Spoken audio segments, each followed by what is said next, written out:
নমস্কার, আজকে আমি বাই কম্বিনেশন 2 এই হোমিওপ্যাথিক মেডিসিনটি সম্পর্কে আলোচনা করব। এটা অ্যাজমা বা শ্বাসকষ্টের একটা অত্যন্ত ভালো মেডিসিন।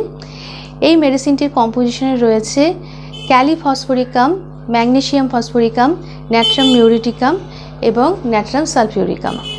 মেডিসিনটা সম্পর্কে বিস্তারিত আলোচনা থাকছে। তার আগে যে সকল প্রিয় দর্শক এখনও চ্যানেলটি সাবস্ক্রাইব করেননি তারা অবশ্যই চ্যানেলটি সাবস্ক্রাইব করে চ্যানেলের সঙ্গে যুক্ত থাকুন। বাই কম্বিনেশন 2 এই মেডিসিনটা যে লক্ষণগুলো থাকলে আমরা এটাকে ব্যবহার করতে পারবো, এখন সেই সম্পর্কে আমি আলোচনা করছি।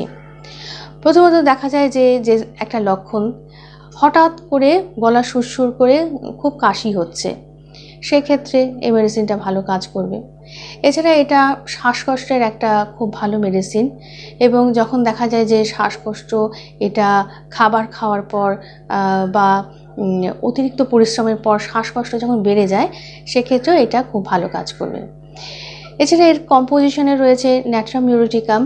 এই কারণে যখন দেখা যায় যে প্রচণ্ড মাথা যন্ত্রণা এবং তার সঙ্গে শ্বাসকষ্ট, বিশেষ করে সিঁড়ি দিয়ে যখন উপরে উঠে আসা হয় এবং এর ফলে যে পরিশ্রমটা হচ্ছে তার ফলে যখন শ্বাসকষ্ট বেড়ে যাচ্ছে, সেক্ষেত্রে এই মেডিসিনটা খুব ভালো কাজ করবে।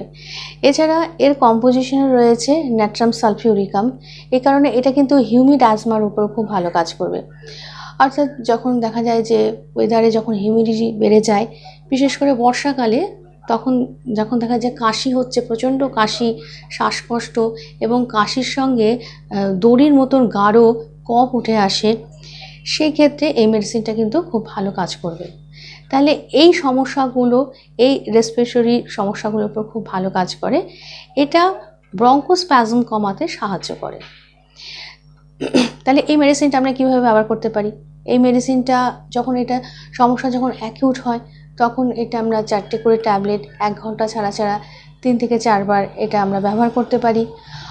আর সমস্যাটা যখন অ্যাজমার সমস্যাটা যখন ক্রনিক হয়, দীর্ঘদিন ধরে পেশেন্ট শ্বাসকষ্টে ভুগছে, তাহলে সেক্ষেত্রে আমরা বাই কম্বিনেশন 2 এটা 4টে করে ট্যাবলেট দিনে 3 বার দেওয়া যায় এবং অবশ্যই এটা খালি পেটে খেতে হবে এবং এটা অন্তত খাবার খাওয়ার হাফ ঘন্টা আগে খেতে হবে।